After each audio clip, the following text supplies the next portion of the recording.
یہ نہ ہو کہ ایسے ہی کسی کی گاڑی کی طرف اشارہ کر کے کہیے میں نے آپ کو گفٹ کی، کسی کی بھینس کی طرف اشارہ کر کے کہیے میں نے آپ کو گفٹ کی، جانور لوگوں کے کھڑے کہیے میں نے آپ کو گفٹ کی، اور جو ہے وہ یہ ایسا نہیں ہوتا، ایسا نہیں ہوتا، بلکہ ہبہ کے اندر ضروری ہے کہ انسان اس کا حقیقی مالک ہو۔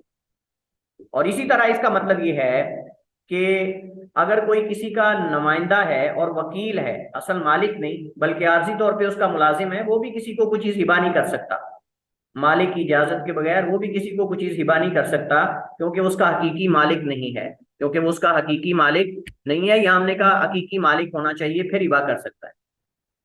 آخری جو تیسری شرط ہے واہب کی، وہ یہ ہے کہ خوشی اور رضامندی سے ہبہ کرے، مجبور نہ ہو۔ یہ بڑی اہم شرط ہے۔ ہمارے ہاں کیا ہوتا ہے، ہمارے ہاں لوگ جو ہے وہ دوسروں کو مجبور کر دیتے ہیں بسا اوقات کہ جی آپ کی فلاں لاٹری لگی ہے، آپ کے فلاں جو ہے وہ لاٹری نکلی ہے، اور آپ کے فلاں جو ہے وہ آپ کے آرڈر آئے ہیں، آپ کے فلاں یہ ہوا ہے، آپ کو چیز مجھے گفٹ کریں، آپ کو مجھے ہبہ کریں۔ دیکھیں یہ چیز ایسی ہوتی ہے کہ جو جس کا تعلق انسان کے دل کے ساتھ ہے، خوشی اور رضامندی سے ہبہ کرنے کا اور مجبوراً کوئی کسی کو ہبہ کروانا اس سے یا ہبہ کرنا، اس میں فرق ہے دونوں چیزوں کے اندر۔ کہتے ہیں کہ ایک ایک آدمی تھا، خان صاحب کا کوئی واقعہ ہے، کہتے ہیں کہ انہوں نے موبائل لیا، اس سے موبائل لیا تو اس کے دوستوں نے اسے کہا کہ ہمیں دعوت کھلاؤ، تو اس نے غصے میں آ کے موبائل بیچ دیا اور وہ موبائل کے سارے پیسوں کی ان کو دعوت کھلا دی۔ تو یہ جو ہے وہ اس طرح بھی بسا اوقات جو ہے وہ بندے کو غصہ آ جاتا ہے، تو اس وجہ سے کہتے ہیں خوشی اور رضامندی سے ہبہ کرے، مجبور نہ ہو۔ اس کے بعد ہمارے پاس جو دوسرا رکن ہے ہبہ کے ارکان میں سے، وہ ہے موہوب لہو، جس سے کوئی چیز ہبہ کی جائے۔ موہوب لہو جس سے کوئی چیز ہبہ کی جائے، اور موہوب جس چیز کو ہبہ کیا جائے۔ اس میں دو شرطیں ہیں موہوب لہو کے اندر، وہ ہبہ کے وقت موجود ہونا چاہیے، اور ہبہ کی گئی چیز کا مالک بننے کی اہلیت رکھتا، ہبہ کی گئی چیز کا مالک بننے کی اہلیت رکھتا ہو، صلاحیت ہو اس کے اندر۔ ایسی چیز بسا اوقات ہوتی ہے کہ اس کے اندر وہ جو ہے وہ اس کا مالک نہیں بن سکتا، یا تو اس کی پہنچ سے باہر ہوتی ہے، یا پھر یہ ہوتا ہے کہ وہ چیز جو ہے وہ اس کے اندر اس کا تصرف جو ہے وہ کرنا مشکل ہو جاتا ہے۔ کئی اور وجوہات ہو سکتی ہیں جس وجہ سے ہبہ کی گئی چیز کا بسا اوقات جو ہے وہ مالک بننے کی صلاحیت اس بندے کے اندر نہیں ہوتی۔ اس وجہ سے دیکھنا چاہیے کہ یہ چیز اس کو ہبہ کرنے میں اس کا فائدہ ہے یا نقصان ہے، یا دوسرے لے جائیں گے اور یہ بیچارہ اس کے اندر تصرف کرنے کی صلاحیت ہی نہیں رکھتا۔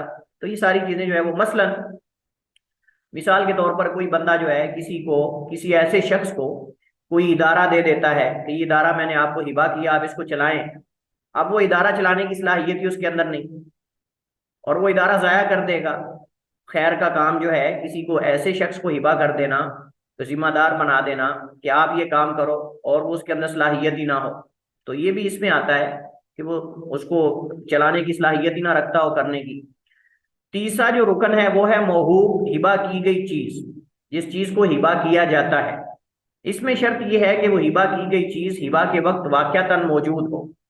ایسے ہوائی چیزیں نہ ہبہ کرتا رہے، جو چیز ابھی آئی نہیں اس کے پاس، اس کی ملکیت میں، اس کے بارے میں کہ میں نے آپ کو ہبہ کی، بھئی آپ کی ملکیت میں ہی نہیں ہے، آپ اس کو ہبہ کیسے کر رہے ہیں؟ تو وہ چیز جس کو ہبہ کیا جا رہا ہے وہ ہبہ کرنے کے وقت موجود ہونی چاہیے، قابل منفعت ہو، کوئی حرام یا ناقابل منفعت نہ ہو۔ حرام چیز کیا ہے؟ کیا میں نے آپ کو 100 خنزیر جو ہے 100 خنزیر ہبہ کیے، اب 100 خنزیر ہبہ کیے، اس میں کیا وہ فائدہ اٹھائے گا؟ حرام ہے یہ۔ اسی طرح میں نے آپ کو جو موسیقی کے آلات ہیں وہ میں نے آپ کو دیے، اتنی سگریٹ کی ڈبیاں آپ کو میں نے ہبہ کی۔ اس طرح کی چیزیں جو حرام ہیں، جو جائز نہیں ہیں، جن کا استعمال جائز نہیں ہے، یا ایسی چیزیں ہبہ کر دی جائیں جن سے کوئی فائدہ ہی نہ اٹھایا جائے۔ مثلا کوئی ایسی چیز قابل استعمال جو تھی لیکن اب وہ قابل استعمال نہیں رہی، بالکل نکارہ ہو چکی ہے، وہ کسی کو ہبہ کر دے، کسی کو ایسی چیز ہبہ کر دے جو بالکل نکارہ ہو چکی، اب وہ قابل استعمال رہی نہیں۔ چلیں کچھ چیزیں ایسی ہوتی ہیں جو قابل استعمال ہوتی ہیں، کچھ دیر استعمال کیا آپ نے، جیسے کپڑے ہوتے ہیں، جوتے ہوتے ہیں، دیگر استعمال کی چیزیں ہیں، آپ نے کچھ دیر استعمال کی، ابھی اچھی حالت میں آپ کہتے ہیں چلے میں نے پھینکنا ہے تو اس سے بہتر ہے کہ کسی غریب کو جو ہے وہ ہدیہ کر دیتا ہوں، کسی غریب کو جو ہے وہ گفٹ کر دیتا ہوں، تو اس میں کوئی حرج نہیں۔ استعمال کی چیزیں دوسروں کو دے دینا، اللہ کے نبی علیہ السلام نے اپنے بعض جبے اتار کر صحابہ کرام کو دیے ہیں، اور بعض چیزیں آپ نے ہبا کی ہیں استعمال شدہ، کوئی حرج نہیں ہے۔ لیکن جب استعمال کے قابل ہی نہ رہے، خود انسان کو یقین ہو چکا ہو کہ عین الیقین ہو چکا ہو کہ اب یہ چیز جو ہے وہ قابل استعمال نہیں، اور یہ نکارہ ہو چکی ہے، اور وہ کسی غریب کو آپ، جیسے ہمارے یہاں لوگ کرتے ہیں، بہت سارے لوگ ہمارے یہاں ایسے کرتے ہیں، پھٹے پرانے کپڑے جو بالکل قابل نہیں ہوتے پہننے کے، کھانا جو بسیدہ ہو چکا ہوتا ہے، چیزیں جو بالکل ایکسپائر ہو چکی ہوتی ہیں، جن کے اندر کیڑے پڑ چکے ہوتے ہیں، دانے، کوئی آٹا، اس طرح کی چیزیں وہ غریبوں کو ہبا کرنے لگ جاتے ہیں۔ دیکھیں یہ چیزیں جو ہوتی ہیں، یہ چیزیں انسان کو اپنے اوپر قیاس کرنا چاہیے کہ اگر مجھے کوئی چیز اس صورت میں، اس کنڈیشن میں ہبا کرے تو کیا میں اس کو لوں گا؟ تو صاف ظاہر ہے کہ دوسرا بھی آخر انسان ہے، تو اس وجہ سے قابل منفعت چیزیں ہبا کرنی چاہیے، ایسی چیزیں ہبا نہیں کرنی چاہیے جن سے منافع اٹھانا ممکن ہی نہ ہو۔ اور اسی طرح جب آپ کوئی چیز ہبا کریں یا کوئی بھی ہبا کرے تو اس کو چاہیے کہ اس کی مقدار جو ہے وہ اس کا تعین کرے۔ اگر وہ چیز تعداد میں ہے تو اس کی تعداد کا تعین کرے، اگر وہ چیز مقدار میں ہے تو اس کی مقدار کا تعین کرے، اگر وہ ماپ سے تعلق رکھتی ہے تو ماپنے کا تعین کرے، اگر تول سے اس کا تعلق ہے تو تولنے سے اس کو متعین کرے۔ یعنی اگر وہ چیز گنتی میں ہے تو گنتی کو ذکر کرے، جیسے بیٹے ہیں، بکریاں ہیں، کوئی بھی چیز کسی کو ہبا کرتا ہے تو تعداد ذکر کرے۔ اسی طرح اگر وہ تولنے والی چیز ہے، گندم ہے، کوئی چیز ہے، میں نے آپ کو اتنی گندم ہبا کی تو ٹھیک ہے، اس کو تول کر دے اور تعداد ذکر کرے۔ یہ نہ ہو کہ میں نے آپ کو گندم دی، میں نے آپ کو بکریاں دی، میں نے آپ کو یہ نہیں، تعین کرے کتنی بکریاں دینی ہیں۔ چوتھا رکن اور آخری رکن جو ہے وہ ایجاب و قبول ہے، یعنی ہبا کرنے والا ہبا کرنے کی صراحت کرے، وہ بول کر ہو یا لکھ کر، اور لینے والا اسے قبول کرے، وہ قبول کرے یا اس کا کوئی وکیل، وہ خود قبول کر لے یا اس کا کوئی وکیل جو ہے وہ بھیج دے، لیکن اس سے بات چیت ہو جائے دور حاضر میں، اس سے بات چیت ہو جائے، وہ اس کو کہے کہ میرا بندہ آ رہا ہے اس کو دے دے، تو ٹھیک ہے، یہ ایجاب و قبول ہے۔ اس کے اندر بھی ایجاب و قبول ضروری ہے، کیونکہ بسا اوقات کوئی کسی کو ایسی چیز ہبا کرتا ہے کہ دوسرا آگے سے لینے کو تیار نہیں ہوتا، تو اس کو ہبا نہیں کہیں گے۔ کچھ تنبیہات ہیں اس حوالے سے۔ سب سے پہلی تنبیہ یہ ہے کہ ہبا اولاد میں بھی ہو سکتا ہے، صرف دوسروں کو ہبا نہیں، اولاد کو بھی ہبا، جو بھی ماں باپ اپنی اولاد کو دیتے ہیں وہ ہبا ہی ہے، لیکن اس میں عدل ضروری ہے، اس میں عدل کرنا ضروری ہے۔ اور یہاں ایک بات قابل توجہ ہے، یہ ہے کہ والد اپنی زندگی میں اپنی پراپرٹی، اپنی جائیداد کو ہبا کرتا ہے، وراثت میں نہیں دیتا، یہ بات ذہن میں رہے۔ اگر والد اپنی زندگی میں اپنی پراپرٹی، اپنی جائیداد اپنی اولاد میں تقسیم کرتا ہے تو اس کو وراثت نہیں کہیں گے، اس کو ہبا کہیں گے، اور اس کے اندر بیٹے اور بیٹی میں عدل کرنا لازم، بیٹے اور بیٹی میں برابری ضروری ہے۔ یہاں وراثت کے مطابق وہ حصے تقسیم نہیں کیے جائیں گے، جو کہ ہمارے ہاں لوگ غلطی کرتے ہیں، بعض اولاد کو دے دیتے ہیں، بعض کو محروم کر دیتے ہیں، کسی کو زیادہ دے دیتے ہیں، کسی کو بہت کم دیتے ہیں، کسی کو منوا لیتے ہیں، کسی کو کوئی اور جو ہے وہ تانے دے کر اس کو سائڈ پہ کر دیتے ہیں، کسی کو آگ کر دیتے ہیں۔ نہیں، اگر کسی اولاد کو ہبا کرنا ہے، گفٹ کرنا ہے تو برابر کرنا ہے، بیٹا ہو یا بیٹی ہو، کوئی فرق نہیں ہے زندگی میں، حیات میں۔ ہاں جب آپ فوت ہو جائیں، ہم فوت ہو جائیں، تو اس کے بعد وراثت مرد اور عورت کے الگ الگ حصے اس کے مطابق ہوگی، لیکن اپنی زندگی میں نہ ہم کسی کو آگ کر سکتے ہیں، نہ ہم کسی کے حصے کو کم کر سکتے ہیں، برابر برابر دیا جائے گا۔ احادیث اللہ کے نبی کی واضح ہے۔ حضرت عامر بن شراحیل الشعبی، امام شعبی یہاں مراد ہیں، وہ روایت کرتے ہیں، فرماتے ہیں سمیعت النعمان ابن بشیر، حضرت نعمان بن بشیر کی والد اور والدہ کا واقعہ معروف ہے۔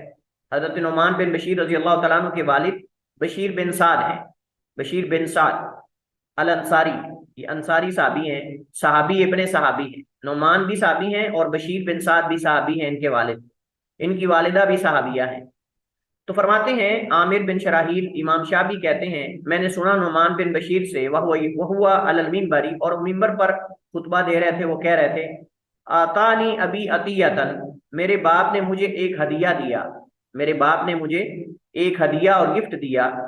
فقالت امرۃ بنت رواحہ، امرا بنت رواحہ ان کی والدہ ہے، امرا بنت رواحہ نعمان بن بشیر کی والدہ ہیں اور حضرت بشیر کی بیوی ہیں۔ اور ایک اور دلچسپ بات یہ ہے کہ یہ حضرت عبداللہ ابن رواحہ کی بہن ہے، حضرت عبداللہ ابن رواحہ کی بہن ہے۔ عبداللہ ابن رواحہ معروف صحابی ہیں جو غزوہ احد کے اندر جو جبل رومات پر 50 تیر انداز کھڑے کیے گئے تھے، ایک روایت کے مطابق ان کے سربراہ تھے۔ اور یہ عبداللہ ابن رواحہ جو ہیں یہ آپ جانتے ہیں کہ اس جنگ کے اندر جو جنگ موتا ہے اس کے اندر شہید کر دیے گئے تھے۔ حضرت زید بن حارثہ، حضرت عبداللہ ابن رواحہ اور حضرت جعفر بن ابی طالب حضرت علی کے بھائی رضی اللہ تعالی عنہم اجمعین۔ تو یہ ان کی بہن ہے امرا بنت رواحہ جو حضرت نعمان بن بشیر کی والدہ ہے۔ انہوں نے کہا لا ارضى، میں تو کبھی نہیں راضی ہوں گی، حتی تشہد رسول اللہ، حتیٰ کہ آپ اس عطیے پر، اس گفٹ پر اللہ کے نبی کو گواہ بنائیں۔ جب تک اللہ کے نبی اس پر گواہ نہ بن جائیں میں اپنے بیٹے کے لیے گفٹ نہیں لوں گی۔ سوال یہ ہے کہ اس نے کیوں یہ کہا کہ میں اللہ کے نبی کو اس پر گواہ بنانا چاہتی ہوں؟ کون بتائے گا آپ میں سے؟ ہاں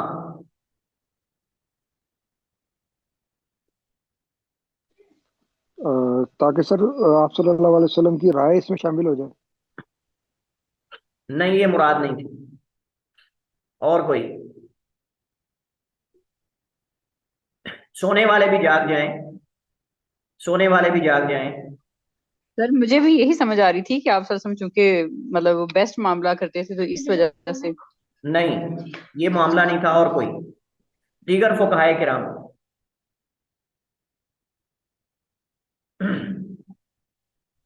پہلے تو ہم چیک کر لیں کہ جاگ رہے ہیں، موجود ہیں ہمارے ساتھ انشاءاللہ۔ ہبا طارق ہیں؟ سر ہم آپ کے ساتھ ہی ہوتے ہیں۔ مجھے پتا ہے، اس نے ظن میرا یہی ہے کہ آپ میرے ساتھ ہی ہوتے ہیں، لیکن چیک تو کر لیں۔ ہبا طارق ہیں؟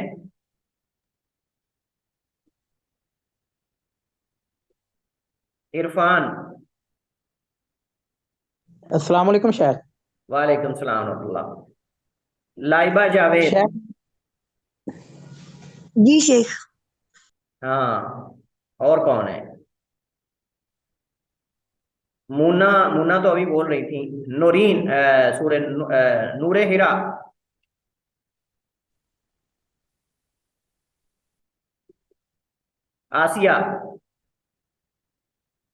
آسیہ جاوید؟ جی سر۔ ہاں چلیں الحمدللہ۔ اس کا مطلب یہ کہ اگر کوئی سو بھی رہا تھا تو جاگ گیا ہے۔ چلیے نہیں سر ہم جاگ رہے ہیں۔ اب دوبارہ سوال کر رہا ہوں۔ سوال یہ ہے کہ حضرت امرا بنت رواحہ نے حضرت نعمان بن بشیر کی والدہ نے کیوں کہا اپنے شوہر کو، حضرت بشیر کو، کہ نعمان کو ہبا کرنا چاہتے ہو لیکن میں چاہتی ہوں کہ آپ اللہ کے نبی کو اس پر گواہ بنائیں، پھر میں ہبا لوں گا۔ اس کی کیا وجہ ہے؟ سر ایک تو یہ بھی ہو سکتی ہے کہ جب ایک باپ کے دل میں کہیں پہ کبھی آ کر ہبا والا جو معاملہ ہے وہ نبی صلی اللہ علیہ وسلم کو ایسے گواہ بھی اس میں رکھنا چاہتی تھی۔ نہیں، وہ تو انہوں نے ذکر کر دیا، پہلے ذکر کر دیا۔ اس کا مطلب آپ نے وہ نہیں سنا جواب ان کا۔ ہاں اس کا جواب یہ ہے، میں بتانے لگا تھا شیخ۔ ہاں بتائیں۔ وہ اس لیے بھی ہو سکتا ہے کہ کسی ایک بیٹے کے والد سے زیادہ محبت اور انصاف نہ کر پائیں۔ نہیں، یہ نہیں تھا۔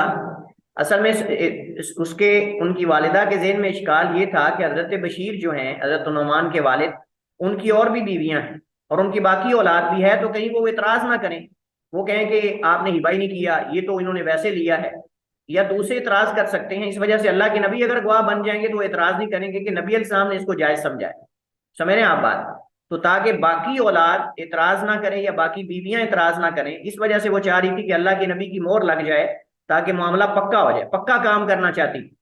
لیکن ان کو یہ پتا نہیں کہ یہ کام آگے سے خراب ہو جانا ہے، یہ تو واپس لے لیا جانا ہے۔ تو اگر ان کو پتا ہوتا تو شاید یہ معاملہ، بہرحال وہ کہتے ہیں نا اللہ تعالیٰ کی طرف سے ہر چیز مقدر ہوتی ہے، تو انہوں نے ایسے کہنا تھا اور یہ واقعہ اور یہ قصہ پیش آنا تھا، اللہ کے نبی علیہ السلام نے یہ حکم ارشاد فرمانا تھا، یہ اللہ کی طرف سے سب کچھ طے شدہ ہے۔ لیکن ان کی والدہ کا یہ کہنا کہ میں اس وقت تک راضی نہیں ہوں گی جب تک آپ اس پر اللہ کے نبی کو گواہ نہ بنا لیں.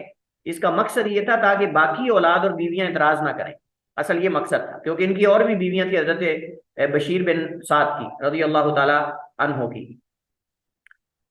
تو فرماتی ہیں فآتا رسول اللہ صلی اللہ علیہ وسلم، تو حضرت بشیر جو ہیں یعنی فرماتے ہیں حضرت نعمان کہتے ہیں میرے والد اللہ کے نبی کے پاس آئے. فقالا، انہوں نے آ کر کہا انی آتیت ابنی من امرتا بنت رواحہ عطیۃ.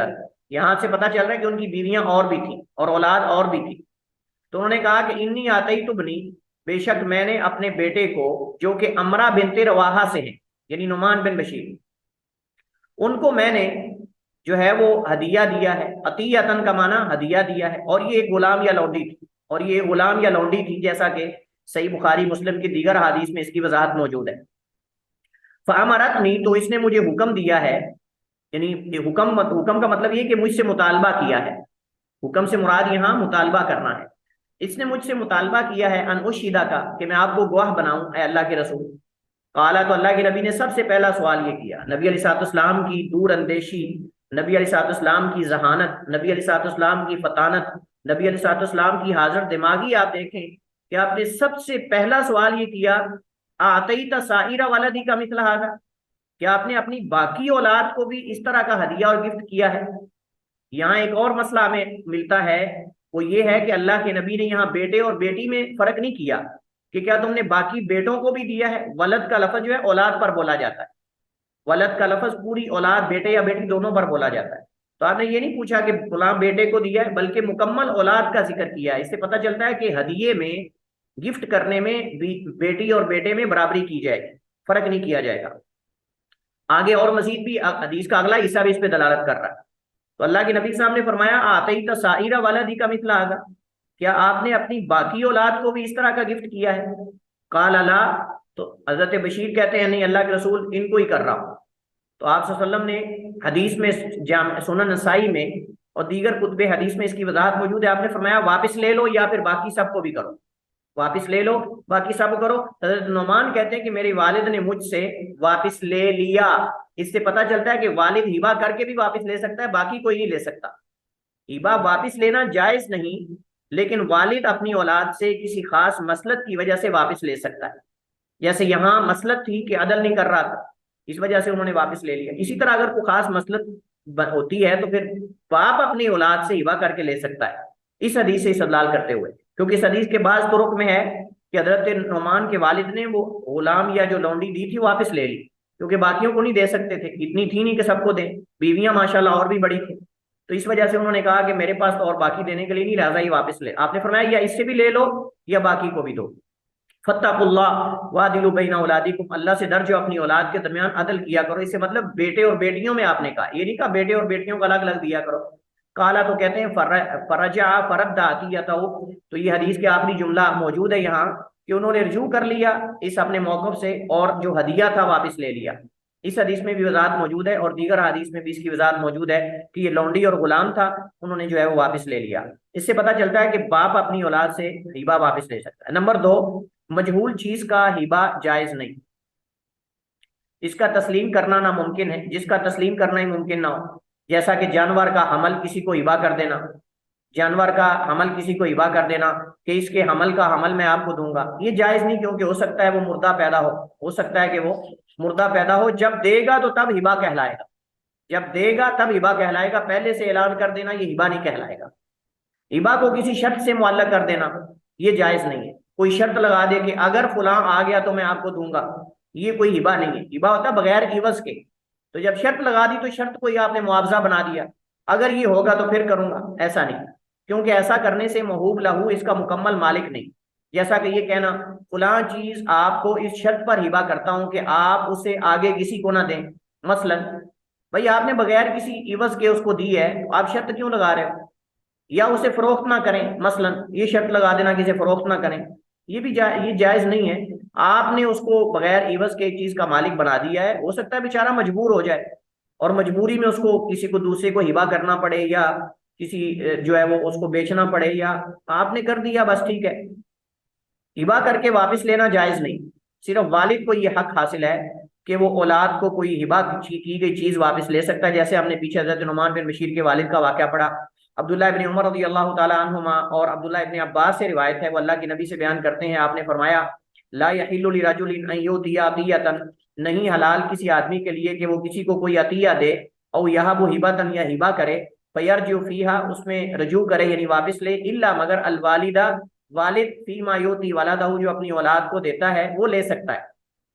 وَمَثَلُ الَّذِي يُؤْتِي عَطِيَّةً، اور اس شخص کی مثال جو گفٹ دے کر ہدیہ دے کر واپس لیتا ہے، ثم يرجع فيها پھر اس میں رجوع کر لیتا ہے واپس لے لیتا ہے، كَمَثَلِ الْكَلْبِ کتے کی طرح ہے، يَأْكُلُ جو کھاتا ہے، فَإِذَا شَبِعَ جب وہ بھر جاتا ہے، قَعَ تو کہہ کرتا ہے، پھر کہہ چاٹ لیتا ہے۔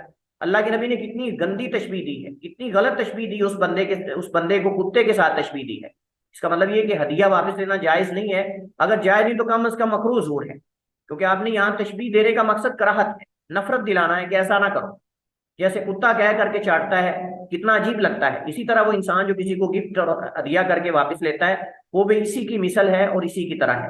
ابو داؤد وغیرہ ترمذی میں یہ حدیث ہے اور صحیح درجے کی حدیث ہے۔ اس سے پتہ چلتا ہے کہ باپ لے سکتا ہے کوئی دوسرا کسی کو کوئی چیز ہبا کر کے واپس نہیں، ہاں ایک صورت میں جائز ہے، اور وہ صورت یہ ہے کہ آپ نے کسی کو کوئی چیز پیسے وغیرہ کوئی چیز ہبا کی یا کوئی چیز ہبا کی، آپ کو پتہ چلا کہ یہ اس کا استعمال غلط کرے گا، آپ کو پتہ چلا کہ اس کا استعمال غلط کرے گا اللہ کی معصیت میں، اللہ کی نافرمانی میں یا کسی اور چیز میں، آپ اسے واپس لے سکتے ہیں، آپ اس سے وہ چیز واپس لے سکتے ہیں۔ مثلا آپ نے کسی کو موبائل ہبا کیا، آپ نے کسی کو موبائل ہبا کیا، اب آپ کو پتہ چلا کہ وہ موبائل کو غلط استعمال کرتا ہے، گندی ویڈیوز اس طرح کی چیزیں دیکھتا ہے اور گیمز کھیلتا ہے اور اس طرح کی باتیں کرتا ہے، حتیٰ کہ اولاد کو بھی آپ دے کر واپس لے سکتے ہیں، تو اس سے آپ لے سکتے ہیں کیونکہ وہ غلط استعمال کر رہا ہے اور ذریعہ آپ ہیں کیونکہ آپ نے اس کو یہ ہبا کیا ہے۔ اس صورت کے اندر آپ کوشش کریں گے اس کو لے کر اس کو کوئی اور چیز لے دیں اس کے مد مقابل، یا پھر اس کو واپس لے کر کسی اور ایسے شخص کو دے دیں جو شخص جو ہے وہ اس کا صحیح استعمال کرے، یہ جائز ہے کیونکہ یہاں وہ غلط استعمال کر رہا ہے، بصورت دیگر جو ہے وہ جائز نہیں ہے۔ اسی طرح ایک اور صورت ہے ہدیہ اور عطیہ کی، وہ ہے عمرہ۔ عمرہ کہتے ہیں کسی شخص کو اس کی عمر بھر کے لیے کوئی چیز دے دینا، کسی شخص کو اس کی عمر بھر کے لیے کوئی چیز دے دینا، آپ کہتے ہیں یہ چیز میں نے، یہ گھر یا یہ سواری یا یہ چیز میں نے آپ کو آپ کی عمر تک دی، یا آپ کے لیے اور آپ کی اولاد کے لیے آپ کو ہبا کی، یا آپ کہہ دیتے ہیں میں نے آپ کو ہبا کی۔ اب اس کے اندر تین صورتیں ہیں، اگر تو آپ نے اس کی عمر کی قید لگائی کہ آپ کی عمر تک میں نے آپ کو ہبا کی، تو حدیث کے اندر آتا ہے جس نے کسی کو عمر بھر کے لیے کوئی چیز دی ہو اسے واپس نہ لے، بلکہ اس کی اولاد کے اندر بطور وراثت منتقل ہو جانی چاہیے، اسے واپس لینی چاہیے۔ اگر ایک آدمی نے مطلق کہا میں نے آپ کو یہ چیز ہبا کی، تو اس صورت کے اندر بھی راجح موقف یہی ہے کہ وہ چیز جو ہے وہ اس کی آگے اولاد کے اندر منتقل ہوگی، اور اس طرح اگر وہ کہتا ہے کہ یہ آپ کے لیے اور آپ کی اولاد کے لیے ہے تو اس صورت کے اندر بھی وہ اس کے لیے ہے۔ جہلیت میں لوگ کیا کرتے تھے، وہ کسی کو کوئی چیز اس کی عمر بھر کے لیے دے دیتے تھے اور پھر اس کے مرنے کے بعد واپس لے لیتے تھے۔ اب صاف ظاہر ہے کہ جس کو کوئی آپ نے گھر وغیرہ اس کی عمر بھر کے لیے دیا ہے، اب وہ بیچارہ تو اس امید پر ہے کہ چلیں یہ گھر میرا ہے اور میری اولاد بعد میں اس میں رہے گی، اور اس وجہ سے وہ اپنا نیا گھر بھی نہیں بناتا، اس کی اولاد بھی کیوں نیا گھر نہیں بناتی، لیکن بعد میں آپ اسے واپس لے لیتے ہیں تو پریشانی کا شکار ہو جائے گا وہ، کہ اس کی اولاد بیچاری دھکے کھائے گی، جو ہے وہ رل جائے گی، کہاں جائیں گے وہ۔ اس وجہ سے نبی صاحب نے فرمایا کہ وہ جہلیت والا عمرہ جائز نہیں، کہ انسان عمر بھر کے لیے کوئی چیز کسی کو جو ہے وہ ہدیہ کر دے اور پھر اس سے واپس لے لے، اس کی وفات کے وقت جہاں مشکل وقت آتا ہے وہاں واپس لے لے، تو ایسا کرنا جائز نہیں۔ اگر ہبا کرنا ہے کسی کو تو عمر بھر نہیں بلکہ اس کو آپ پکا ہبا کریں، وگرنہ جو ہے وہ اس طرح اگر کوئی مرتے ہوئے کوئی چیز کسی کو ہبا کرتا ہے تو یہ وصیت ہوگی، یہ ہبا نہیں ہوگا، وصیت کے الگ احکام اور مسائل آئیں گے انشاءاللہ ہم پڑھیں گے۔ واللہ تعالی اعلم واحکم، صلی اللہ وسلم علی نبینا محمد وعلی آلہ وصحبہ وسلم۔